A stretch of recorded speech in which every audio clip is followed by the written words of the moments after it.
The first 6 months under Arwyn Evans had been a huge success. A squad built on togetherness, passion and team spirit had transformed them from outsiders into genuine title contenders.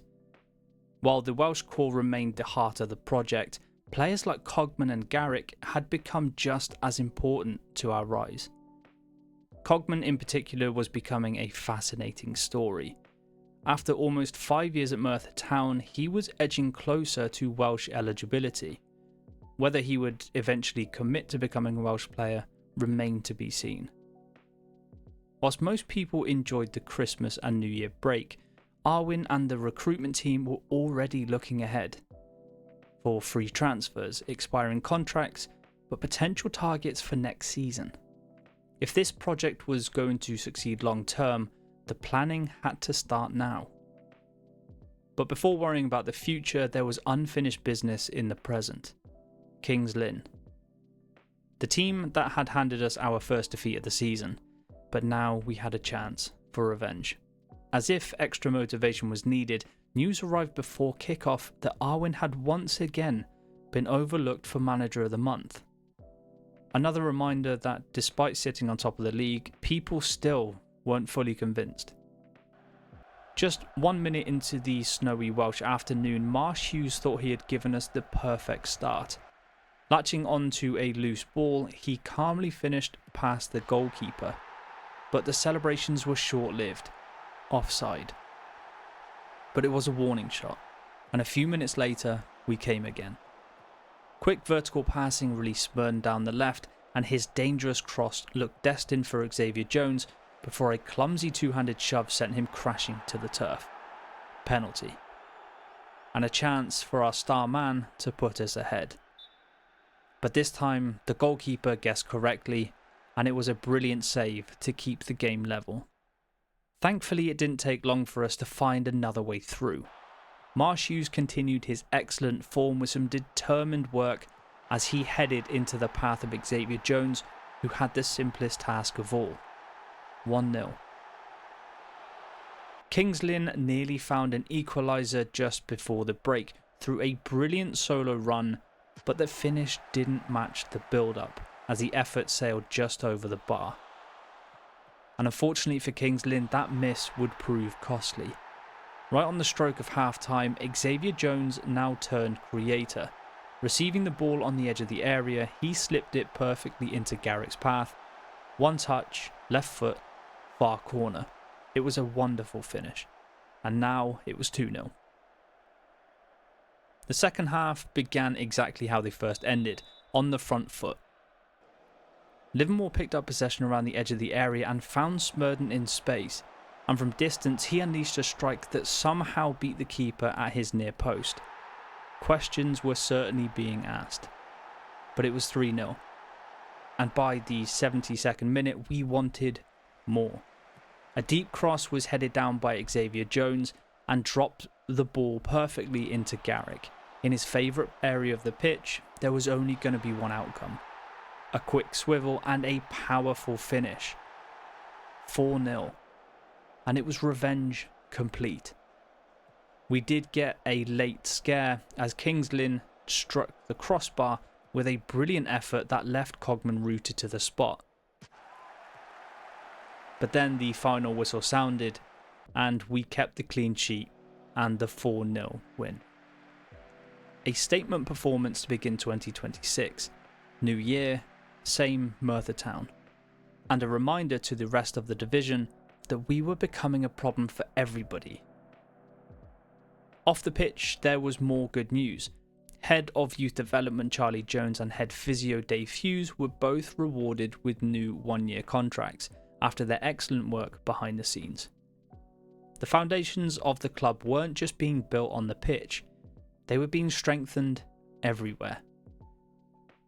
If we were to continue strengthening our position at the top of the table, every game was just as important as the last, and Worksop were our next challenge. Playing away from home in our white kit, it was us who would get the scoring started. After some good build-up down the left flank, the ball was eventually switched to Finn Davis, and his clever pass allowed Marsh Hughes the chance to show his creativity. striking first time and leaving the keeper rooted to the spot. Unfortunately, our lead would be short-lived. We failed to deal with a corner, and when the second ball was delivered back into the box, Hughes could only get a slight touch before the follow-up strike found the back of the net. Worksop had levelled. But Hughes would have another impact on the game, but this time at the other end. His free kick crashed against the post and fell kindly into the path of Garrick, who reacted the quickest to put us back in front, 2-1. Not even 5 minutes later, we came knocking once more. Some composed play allowed Smurden to get into a crossing position, and his perfect delivery found Xavier Jones just a few yards away from goal for a simple tap-in. As the second half started, Xavier Jones added his name to the score sheet once again. Garrick found him in the box with a trademark front post run, and he made no mistake. 4-1. It looked like the goals would never stop, and a few minutes later, we were once again testing a tired Worksop defence. Garrick found himself in his favourite area. His first effort was blocked, but the second was smashed home with a thunderous strike to put us 4 goals ahead. To their credit, Worksop did pull back 2 goals late on, including a really well worked move finished off by an excellent solo effort. The score would read 5-3.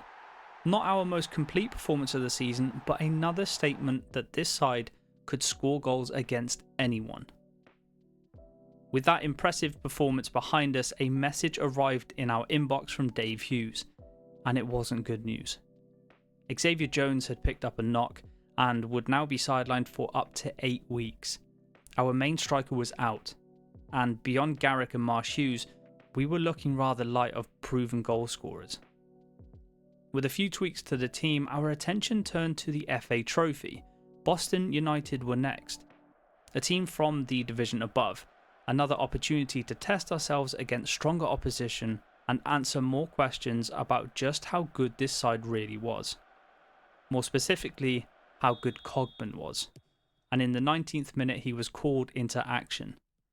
A sweeping move carved upon our defence created a close range effort, but Cogman was equal to it, producing another important save to keep the scores level. Just before half time, we were the one asking questions, and a patient spell of possession eventually found its way out to Smurden on the left. His sharp cross picked out Twamley 6 yards from goal, and he made no mistake with a tidy finish, 1-0. The first half came to a close and the second began in cagey fashion.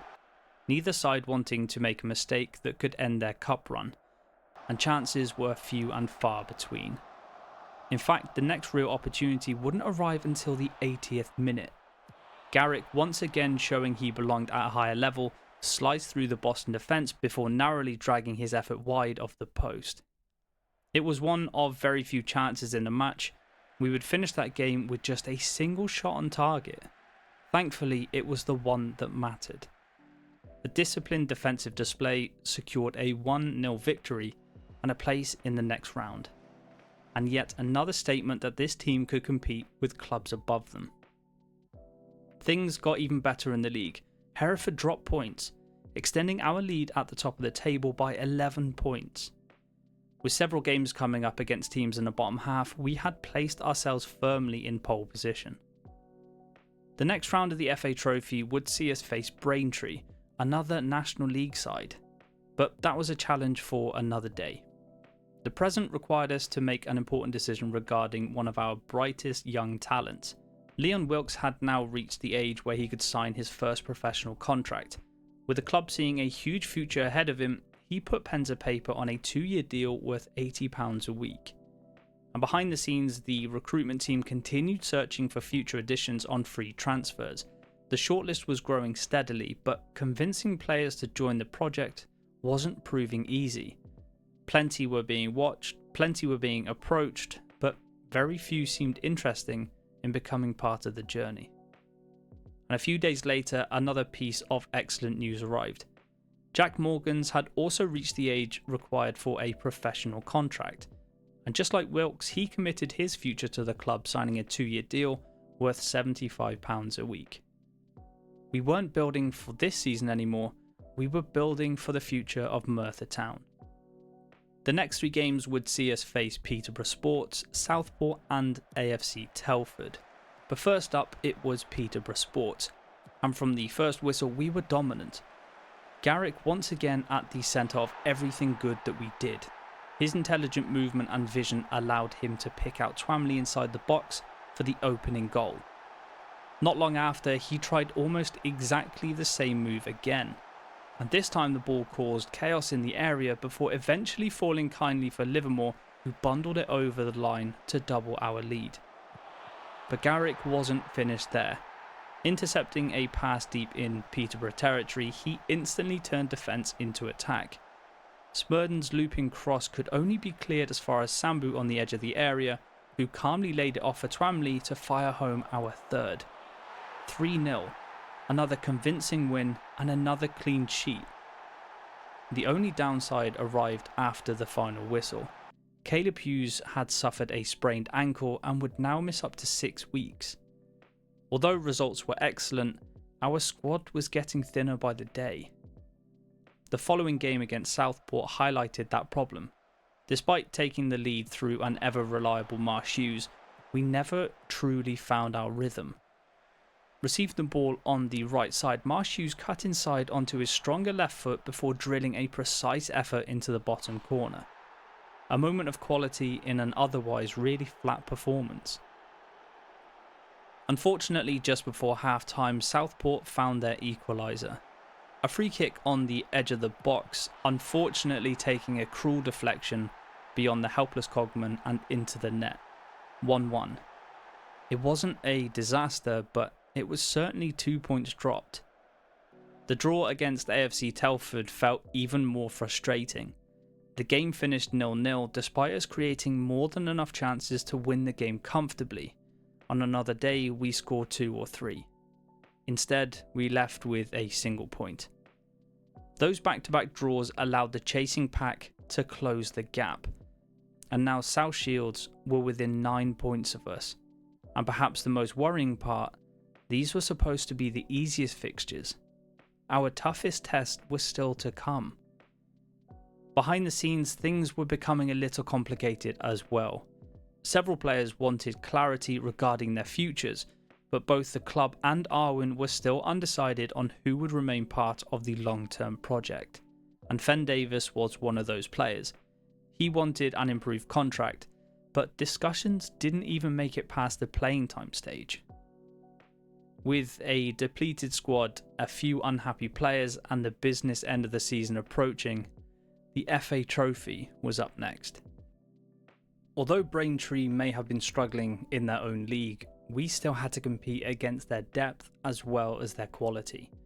And with several key players already missing, it was always going to be a difficult task. We actually started the game well, holding our own at both ends of the pitch. The best of the chances came in the opening stages, but it fell to Braintree in the 21st minute. We managed to clear the initial danger, but the ball found its way back into our box. Some slick passing and intelligent movement eventually created an opening, only for their striker to rattle the post, but it was a warning shot. But then it would take until stoppage time of the first half for the deadlock to be broken. Excellent defensive determination from Sambu turned defence into attack. Bursting down the right flank, he helped work the ball into the path of Marsh Hughes, who once again demonstrated his outstanding technique. Taking it first time, he whipped a strike beyond the goalkeeper and into the corner. 1-0. A huge goal just before the break. 20 minutes into the second half, Marsh Hughes nearly did it again. Another first-time effort flashed past the post as we searched for the second goal that would put the tie beyond doubt. With Sambu already forced off through injury, we shuffled the pack and tried to manage the game. One of the substitutes, Lucas, immediately linked up well with Garrick, and in the 72nd minute, Garrick burst through the defence once again and forced a strong save that earned us a corner. We still looked the more dangerous side. But then everything changed. As tired legs started to creep in, Braintree began to take advantage. A direct ball forward found Blackwell peeling away from Captain Harris. The veteran defender couldn't quite recover, and Blackwell calmly slotted past Cogman to level the game with 15 minutes left remaining. A moment of quality, but also a lapse in concentration. And then somehow it got worse.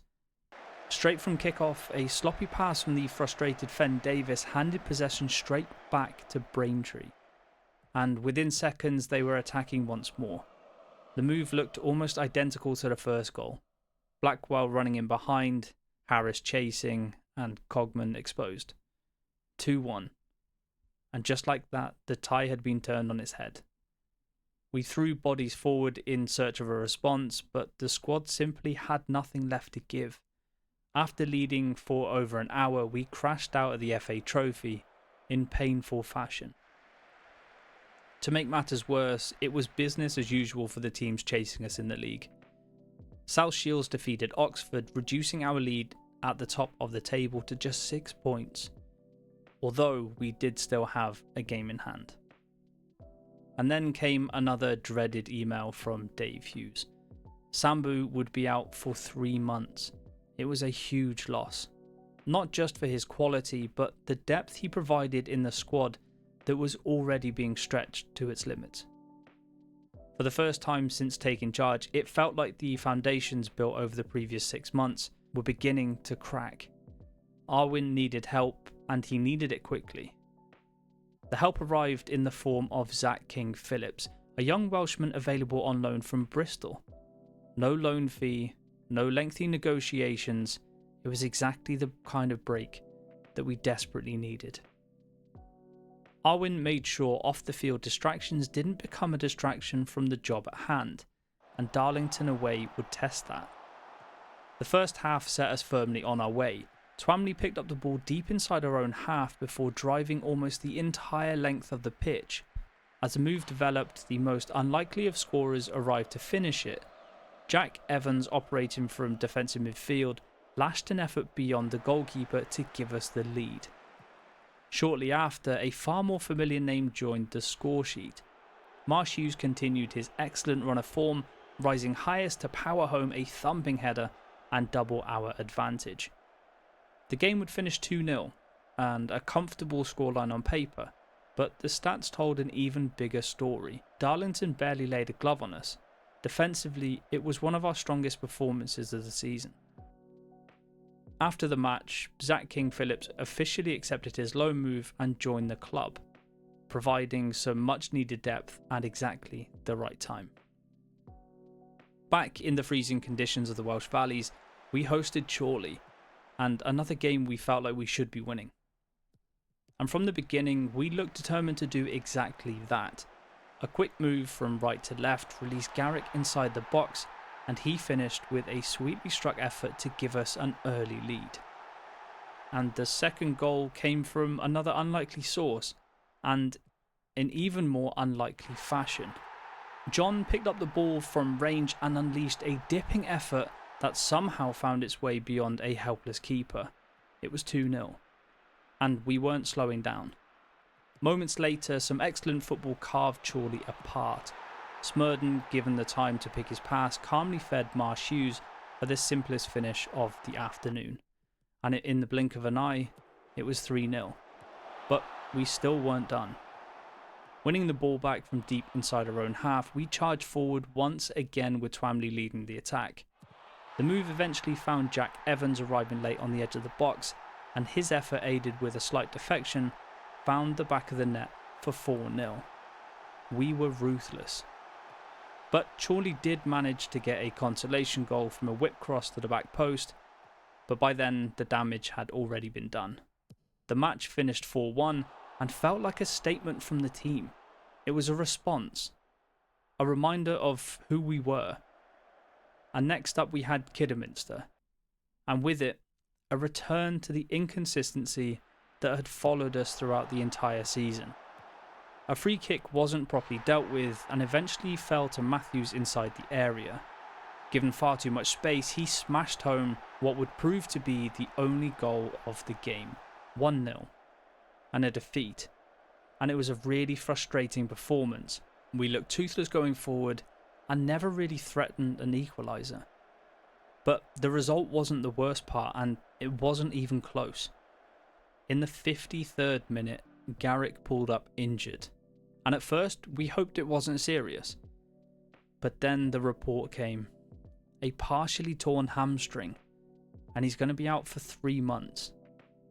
Devastation, not just because of the player that we were losing, but because of what he represented. Our top goal scorer, our biggest attacking threat, the player capable of turning nothing into something, was gone for the rest of the season. And for the first time, doubt began to creep in. The foundations had already started to wobble with injuries, fatigue and drop points. And now we had lost a player carrying much of our attack. At the same time, the title race was beginning to tighten. The gap at the top had shrunk to 6 points. The game in hand was gone, and perhaps most concerning of all, our easiest run of fixtures was over.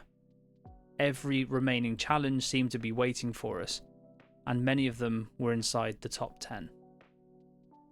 To compound the loss of Garrick, we followed it up with a 0-0 draw against Bedford, a team sitting second from bottom.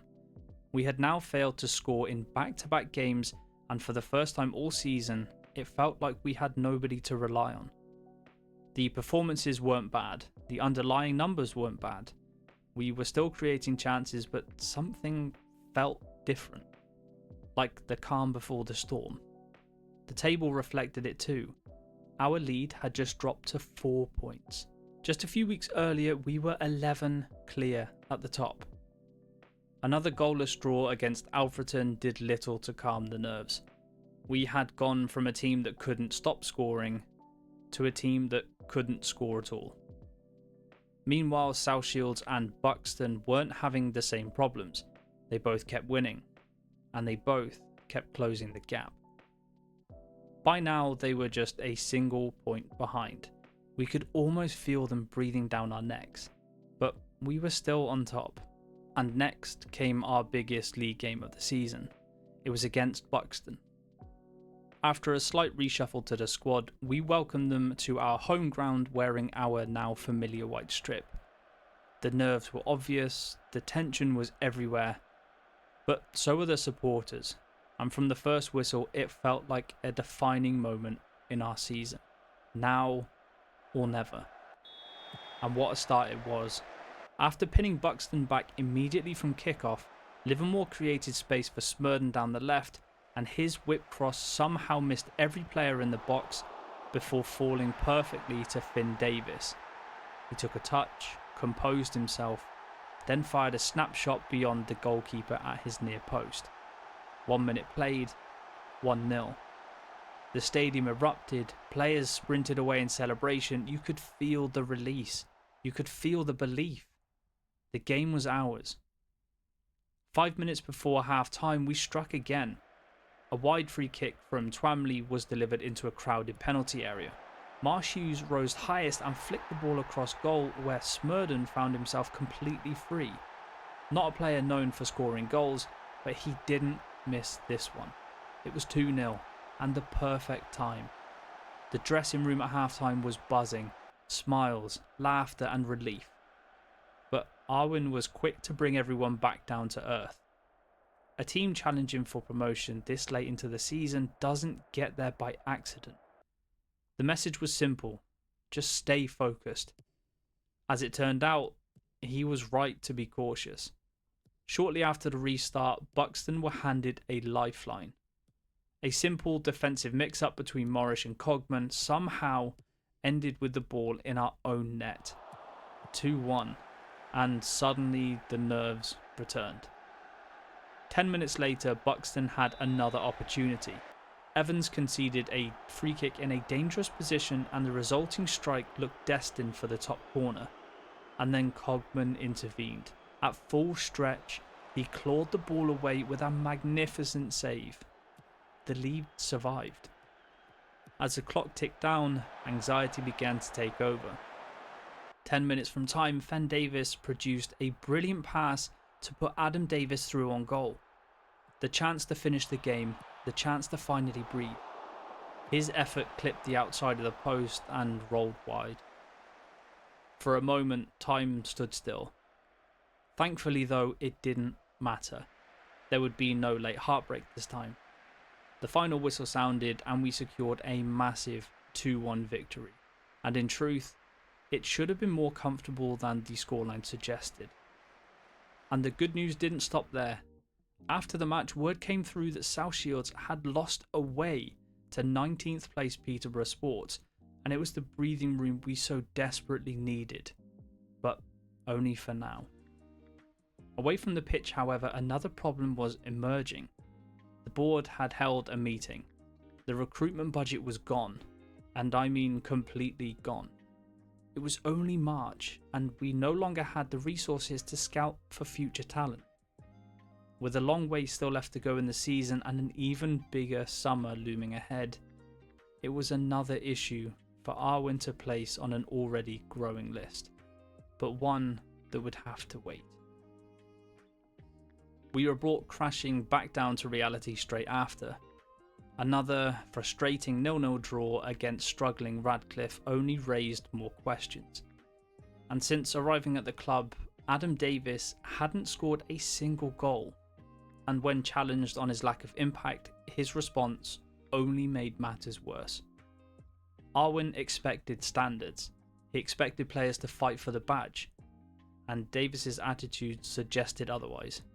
With goals drying up and patience running extremely thin, the decision was made. He was removed from the squad and immediately placed on the transfer list.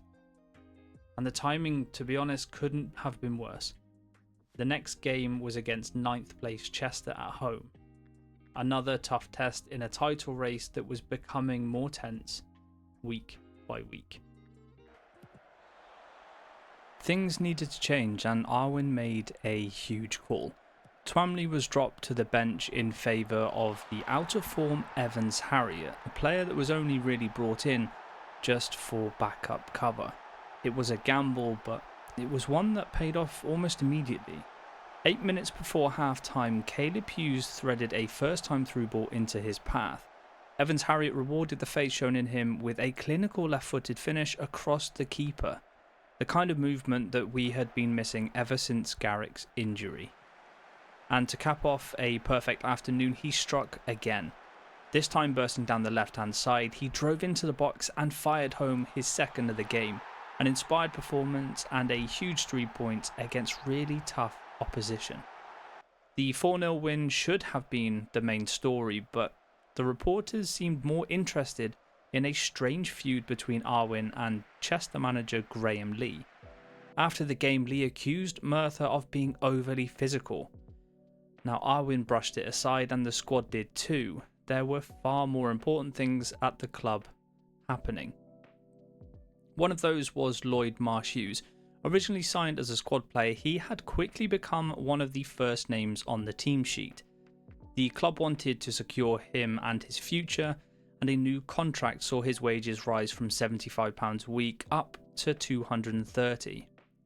Almost immediately, he repaid that faith. Against Spennymoor, he provided the assist for Evans Harriet, who would actually break the club's record for the fastest goal. Some excellent link-up play between the front three ended with a perfectly weighted pass in behind and yet another composed finish. Just before half-time, Marsh Hughes got himself a reward. A free kick that he took eventually found its way back out to him on the edge of the area, and his snapshot caught the goalkeeper out to double our lead. Spennymoor never really threatened after that. They managed just 3 shots all game, as we secured another clean sheet and another huge 3 points. More importantly, we had now secured a playoff place, with back-to-back wins and a 7-point lead at the top of the table. With bottom place Leamington next, the title was starting to feel less like a dream and more like a genuine possibility. But football has a funny way of reminding you that nothing comes easy.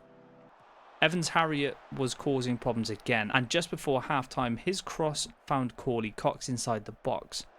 The ball eventually broke to an unlikely source as King Philip smashed home his first goal for the club via a slight deflection. Then the chaos came. A needless penalty allowed Leamington back into the game. before King Phillips went from hero to villain. Trying to beat the press with a back pass, it only instead rolled into the net for one of the strangest own goals you will see all season. And all of a sudden it was 2-1.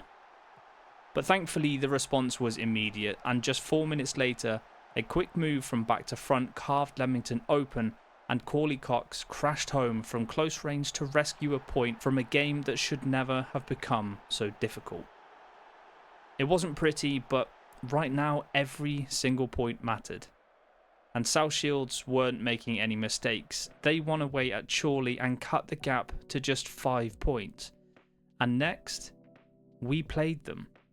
Top versus second, our biggest game of the season, and a match that could go a long way towards deciding the future of this club. And with Buxton facing second from bottom Bedford, there was absolutely no room for error. And with a full strength side, it was time. Mid-afternoon in opposition territory, our biggest game of the season so far was underway. It was South Shields who would start the quicker, and a slip move down the right hand side followed by a failed clearance allowed the dangerous McGurk a clean-sighted goal. Thankfully for us, his effort drifted narrowly wide. From our goal kick, we immediately tested the South Shields backline. Ben Davis's excellent run allowed him to lay it onto a plate for starman Marsh Hughes, but his right-footed effort flashed past the post and his hands immediately met his head in disbelief. It was a huge chance. Just 8 minutes later, we found ourselves scrambling again.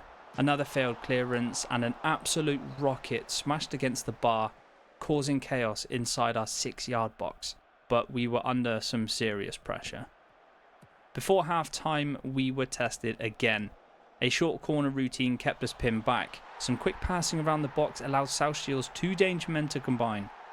Finch slipped Wheeldon through, and this time he made no mistake, beating Cogman at his near post with a precise finish to give them a deserved lead. The relentless pressure didn't stop, and just before the break they won a dangerous free kick on the edge of the area. Robson stepped up and cracked his effort off against the post once more, and somehow we survived. Nothing much changed after the restart until the 73rd minute. Some direct passing released Smurden down the flank, and his expert cross found Xavier Jones in the middle. He mistimed the header and spurned our only clear-cut chance of the second half. The mounting was getting bigger and bigger. When the full-time whistle sounded, we walked away knowing we had no right to take anything from that game. The performance wasn't good enough, but South Shields were good. Very, very good. And this was supposed to be their hardest remaining game in their title race. Our tough fixtures had only just begun. But thankfully it wasn't all bad news. Buxton had also lost. The gap had fallen to just 2 points, but we were still top of the league. It was still ours to lose. Now more than ever, we needed to lean on the foundations that had carried us this far: togetherness, determination, and belief. Ahead of our next game against Marine, the board made their intentions clear. They wanted stability.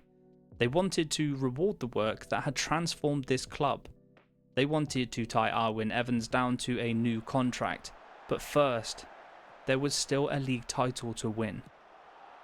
Facing a Marine side battling near the relegation zone, it was us who landed the first punch. Smurden's second attempt at a cross finally found Twamley peeling away at the back post, and he nodded us in front midway through the second half. The perfect response, but unfortunately, our own lack of composure handed Marine a route straight back into the game. Some really sloppy passing down our left side allowed a swift counter-attack to develop. Hunter was found with a long pass, and his strike beat a stranded Cogman to leave things at 1-1. And despite creating more than enough chances to win, the same problem continued to haunt us. We were missing a striker, willing to shoulder the responsibility. We were missing Garrick.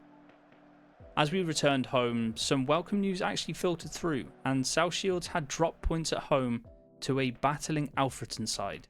And it was a blessing. Exactly the break that we needed. The lead remained at 2 points, and shortly after, the board formally offered Arwyn his new contract.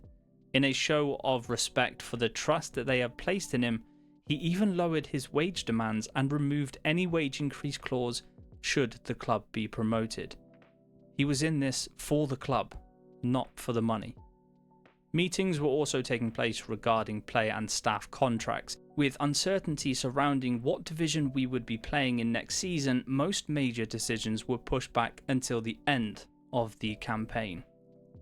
With that settled, a quick team meeting was needed, and the message was simple. This was our opportunity, but only we could make it happen. As Arwyn returned to his office, another email popped up, and this one from Head of Youth Development Charlie Jones. The annual intake had arrived. 4 players immediately stood out as genuine prospects. Paul Rowe, a versatile option down the left side. Richard Morgan, an extremely promising goalkeeper. Jamie Morris, an intriguing attacking talent. And then there was one more. Aled Neil. As if somebody had answered our prayers. A 15-year-old striker already standing at 6'1", possessing pace, power, determination, and a natural eye for goal. Just the sort of prospect every manager dreams of finding. Not just a player for the future, potentially a player who could help us right now. Could that really be the case? Only time would tell.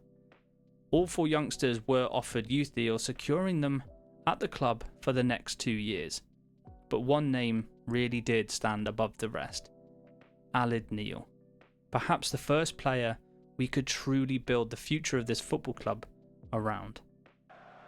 As we stepped out into a sunny Penydarren Park, we would get the first real chance of the afternoon. A push in the back from an Oxford defender handed Marsh Hughes an opportunity from the penalty spot. The keeper guessed the right way, but the power on the strike was just too much. And just minutes into the game, we had the perfect start, 1-0.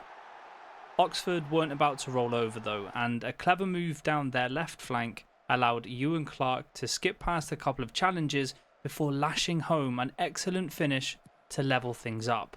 And just like that, it was back to 1-1. Half-time came around with a real sense of frustration. The stats did favour us, the chances favoured us, but the scoreline didn't. Something needed to change. Too many chances had gone begging. Too many big players had drifted through the games without leaving their mark. And in the second half, someone finally stepped up. A move straight from the training ground saw us go from our own penalty area to theirs in fewer than 10 passes. Quick, sharp football. The kind of move every manager dreams of seeing on a Saturday afternoon. Marsh Hughes peeled away from his marker with perfect timing and buried his finish into the far corner. Our lead was deserved. It was back to being 2-1. But it wouldn't come without a cost. As Arwyn looked to freshen things up from the touchline, Twamley suddenly pulled up and signalled towards the bench. It was another injury, another problem at the worst possible time. The final whistle eventually arrived with the score still at 2-1. From that point onwards, we controlled the game professionally, seeing out a huge 3 points in the title race. Once again, Marsh Hughes had repaid the faith shown in him by Arwyn Evans. And the good news didn't stop there. South Shields had dropped points away at Spennymoor, and our lead at the top stretched back to 4 points. These games were becoming enormous. Every fixture felt like it carried the weight of the season. Yet despite the result, concerns remained. We were still struggling to put teams away, and now Twamley was set for around 3 weeks on the sidelines with a twisted ankle. At a time when everything seemed to be getting harder, some good news finally arrived. All 4 youth prospects had agreed to sign their deals and commit their futures to the club. Football always has a saying: if you're good enough, you're also old enough. As Arwyn weighed up whether to promote 15-year-old Aled Neil into the first team picture, he compared him to players that already were around the squad. And on paper, he genuinely looked ready.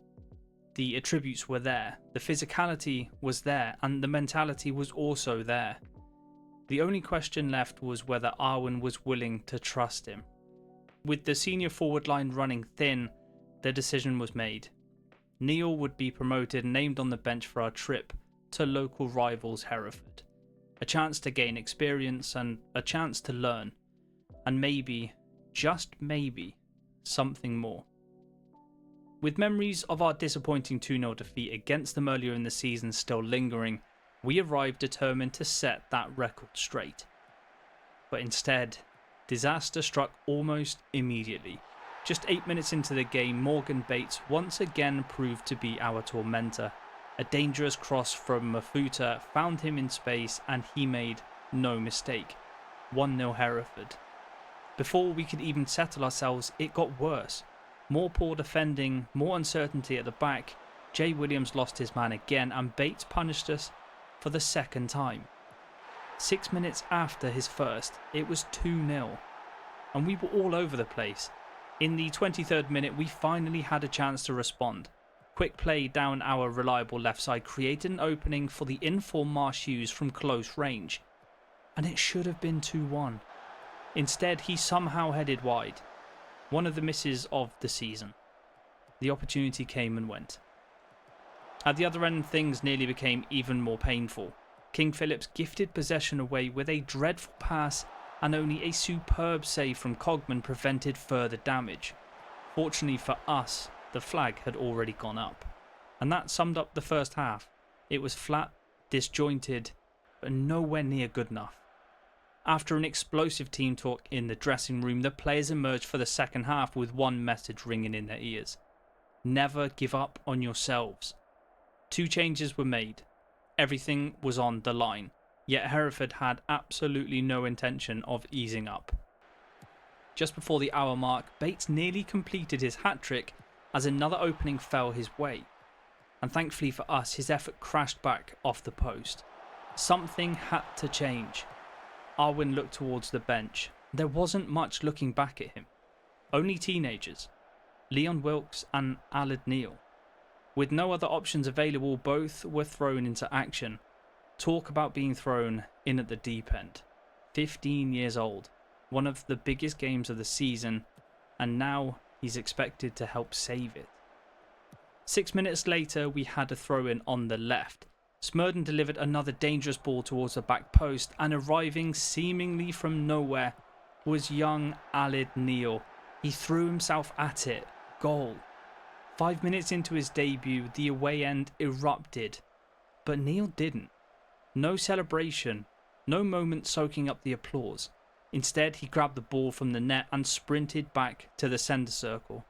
In his mind, there was nothing to celebrate. We were still losing. And that mentality is one of a winner. As the clock ticked towards full time, we kept pushing. Wilkes and Neal almost combined again before Hereford scrambled clear. Then came another opportunity. More sharp movement, more dangerous delivery from Smurden, and this time it was Wilkes. He escaped his marker at the near post and squeezed his finish beyond the fully stretched Richardson. It was 2-2. And everything that had happened, we were level. The comeback was complete. Or so we thought. In the 3rd minute of 6 added on, Handley gave away a needless free kick in a horrible area. One final chance for Hereford. The delivery caused chaos, the ball rattled the post, and before anyone could react, centre-back Roberts was there to finish. 3-2. It was utter heartbreak, just moments after dragging ourselves back into the game. But remember that team talk? Never give up on yourselves. The game wasn't over. From the restart, we worked the ball forward. Evans found Neal and the youngster showed composure far beyond his years. Space opened up and he slipped Livermore through with a perfectly weighted pass. His first touch took him away from the goal. His second brought it back under control. He shifted inside and then, with barely a minute remaining, Livermore took matters into his own hands. A player who had been so important throughout the entire season. A player who had delivered time and time again. He fired home A stunning equaliser. It was 3-3. A point rescued. A title race kept alive. Maybe it was a game that we did deserve more from. Maybe it was a game we should never have been chasing in the first place.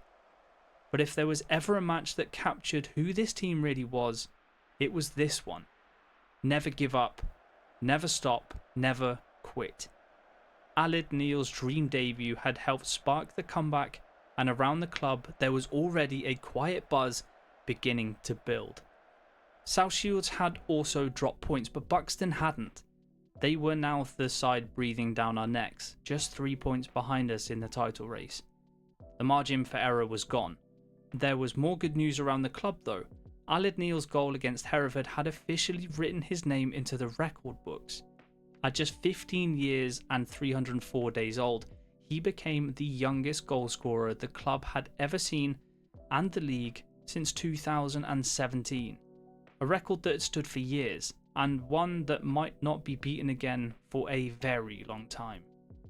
The buzz around him was starting to grow.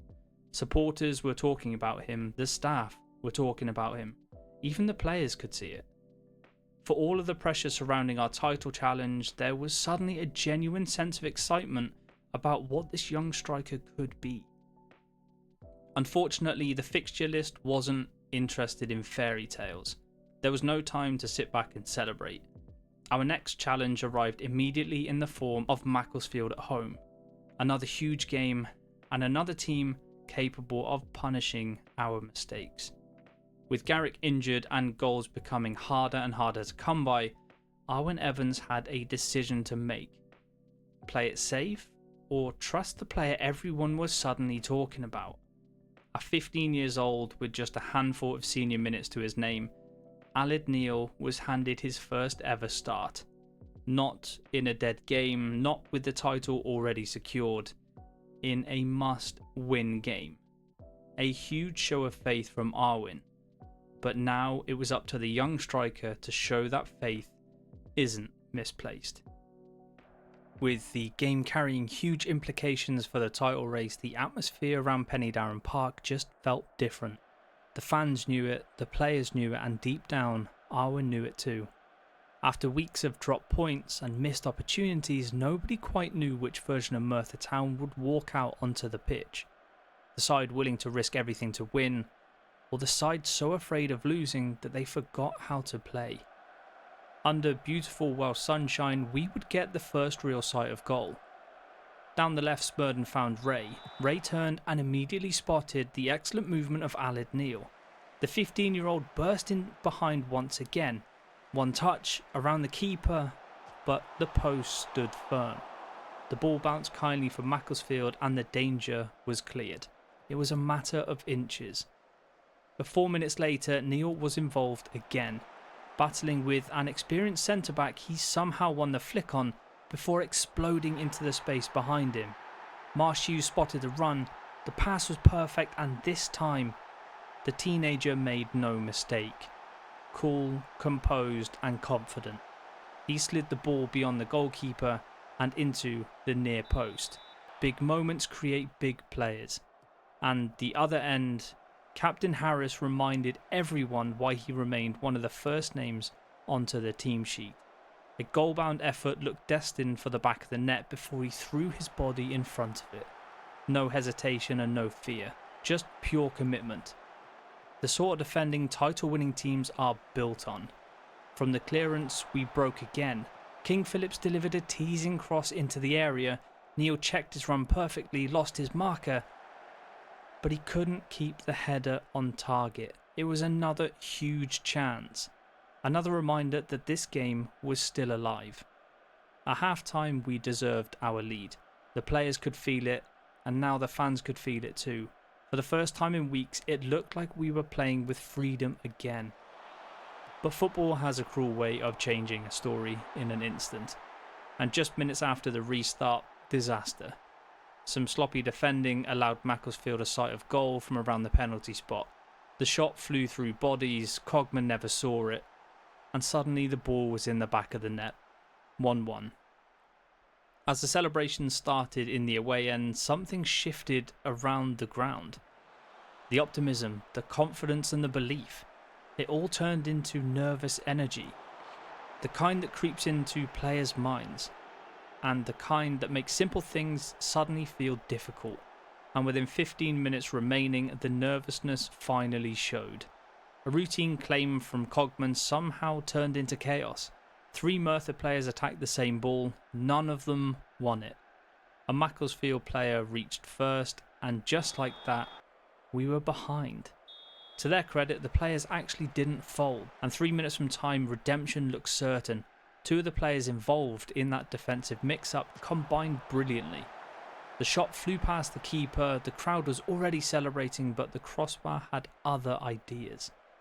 And the final whistle, the disappointment was impossible to hide. Not just because we had lost, but because of what it meant. A few months ago, we had been 12 points clear at the top of the table. 12. And now, with only 2 games remaining, we were level on points with Buxton. A title race that once looked over had suddenly burst back into life. With the mood around the club at one of its lowest points of all season, Arwyn still had a job to do. The future couldn't wait. Even with a title race hanging in the balance, behind the scenes, Moore Robinson agreed a new 1-year deal just worth £50 a week. Another small but important piece of planning for whatever came next. But the immediate problem was much closer to home. The dressing room, and another team meeting was called. Not to demand more, not to put players under even greater pressure, quite the opposite. The tone had completely changed. The confidence and optimism from earlier in the season had now been replaced by something else entirely. Relief and perspective. A reminder of just how far this group had already come. For months they had been carrying the weight of expectation, and now Arwyn's message was simple. Stop looking at the table, stop worrying about everybody else, just play football. Because up next was Scarborough. Away from home once again, we started exactly how a title-chasing side should. Fast and aggressive, and determined to put the pressure firmly back on everyone else. Just 9 minutes in, some direct football carved Scarborough open. Marsh Hughes and Aled Neil combined once more, a partnership that seemed to be growing stronger with every game. As the ball broke loose, Neil reacted the quickest, taking full advantage of a defensive lapse before racing through and firing beyond the goalkeeper. 3 goals in 3 games, at just 15 years old. Every week he looked less like a promising youngster and more like a player who genuinely belonged at this level. 1-0. As the clock ticked down, the game still felt within reach from the home side. Then came the moment that killed it. 82 minutes had gone. A Smurden corner swung into the danger area, and who else but Lloyd Marsh Hughes. Timing his run perfectly, he attacked the near post and powered his header beyond the keeper. 2-0, and game over. A complete away performance, the sort of performance champions produce when the pressure is at its highest. As the players climbed onto the bus for the journey home, there was a sense of satisfaction. Another huge 3 points and another clean sheet. Then the phone started buzzing, one by one. Messages, notifications, shouts from the back of the bus. Curzon Ashton had done it. The side fighting for their own survival had somehow demolished Buxton 3-0. Suddenly nobody was interested in our result anymore. Everybody was doing the math. With 1 game remaining, we were 3 points clear. And thanks to the incredible defensive record we'd built throughout the season, our goal difference advantage stood at 19. 19. And for Buxton to win the title, they would now require something close to a miracle. Despite everything that had happened over the last few weeks, Arwyn refused to let emotions dictate the plan. The title race wasn't fully over, and until it was, there was still work to do. Promotion was all but secured, but for the future of the club, it still needed protecting. 1 player high on that list was Jay Williams. Interest had started to arrive from elsewhere. With Chesham keeping a close eye on the defender, he may not have grabbed headlines like Garrick or Marsh Hughes, but throughout the season, he had been one of the foundations this team was built upon. Reliable, committed, and willing to do the ugly side of football that often goes unnoticed. The club moved quickly. An extra year, the same wages, no drama, no negotiations. It was accepted and secured. Another important piece of the puzzle locked into place. It had already been one hell of a weekend for Merthyr Town. Players were checking results, supporters were doing the math, everybody knew how close we were. But nobody wanted to be the first person to say it out loud. Because one game remained, 90 minutes, and one final hurdle standing between this group and a place in the club's history books. As the week rolled on, excitement slowly replaced the anxiety that had hung over the dressing room for much of the last month. The finish line was finally in sight. And with Penny Darren Park waiting, the final game of the season had arrived. AFC Fylde at home one last time. Not our vintage selves, a 3-1 defeat at home on the day it was meant to be decided. Maybe it was nerves, maybe it was the sight of the celebrations already waiting on the touchline. Either way, we just weren't ourselves. The final goal of our campaign came from Loney King Phillips. A late moment and a brief spark, but it changed nothing. Not today. The whistle goes, and for a moment there is nothing. Then it starts, the noise builds. Louder than the game ever was, louder than the defeat, louder than anything else on the pitch. Buxton draw 1-1 with Leamington, and just like that, everything tilts. Merthyr Town are champions. A club promoted just 1 year ago, back-to-back promotion. Against every expectation, against every calculation, and against everything the numbers ever said should happen. Arwyn's first season, the real season of a Welsh philosophy built on identity, belief, and something you can't quite measure. And it has already changed something. Garrick, Smurden, and Cogman, names that didn't arrive as legends, but will leave as them. Even if they move on, even if they stay here, it's in the story, in the club.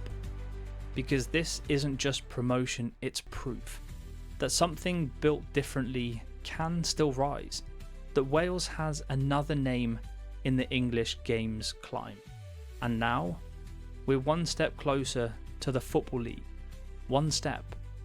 The ladder is still long and the air gets thinner the higher you go, but we're now on it. And the truth is simple. The journey is only beginning. The National League doesn't give answers, it takes them. And soon, we'll find out what we really are. That season has honestly been the best season I think I have ever played on any Football Manager save.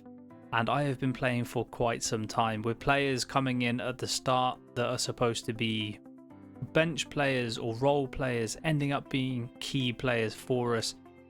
Marsh Hughes being the main one, but then also having a 15-year-old come in with Aled Neil and score 3 goals in 4 games at pivotal times as well, helping us clutch the league. I can't believe it. It's been so much fun, and I hope you have all enjoyed it just as much as I have been playing it. But the story isn't finished. There will be a season 2 where we are going to be in the National League. It is going to be much harder, and I don't know just how strong our foundation is to see how far we can go. If you have enjoyed it, make sure you leave some comments down below of your favourite part of season 1 so far, and anyone that you want to see stay, whether that be Garrick, whether that be Cogman, or even if you want players like Aled Neil to be the star man of next season. I'm really interested in seeing all of that. But for now, I hope you guys have an awesome rest of the day. Thank you very much for watching and engaging, and I will see you for season 2. Bye bye.